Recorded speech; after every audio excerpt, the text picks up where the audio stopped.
SIR নিয়ে শাসক বিরোধী সংঘাত তুঙ্গে। মুখ্য নির্বাচন কমিশনারকে মুখ্যমন্ত্রীর চিঠি অগণতান্ত্রিক দাবি শুভেন্দু অধিকারীর। মন্ত্রী শশী পাজার দাবি, এসআইআরের জেরে মৃত্যুর ঘটনা অমানবিক। কেন্দ্রীয় প্রতিমন্ত্রী সুকান্ত মজুমদারের পাল্টা দাবি, জোর করে কেউ নাম কাটতে পারে না।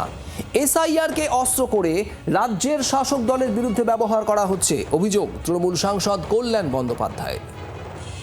মুখ্যমন্ত্রীর চিঠি ব্যবহার করে জ্ঞানেশ কুমারজিকে লেখাটাই অবৈধ এবং অসাংবিধানিক। মুখ্যমন্ত্রীর লেটার ইউজ করা যায় না, মুখ্যমন্ত্রী একটি সাংবিধানিক পোস্ট।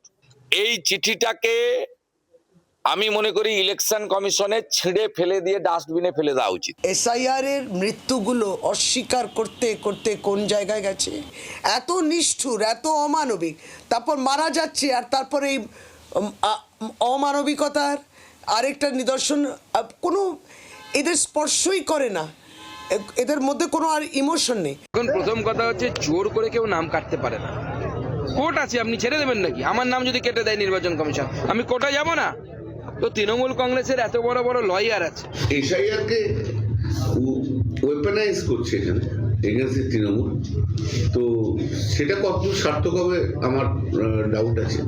এখানে কিছুই হবে না, ওরাও জানে কিছু হবে না, চেষ্টা চরিত্র করছে, গরম করার চেষ্টা করছে, কিছু হবে না, ওরাও জানে। বাংলার আওয়াজ, বাঙালির আবেগ, জি 24 ঘন্টা।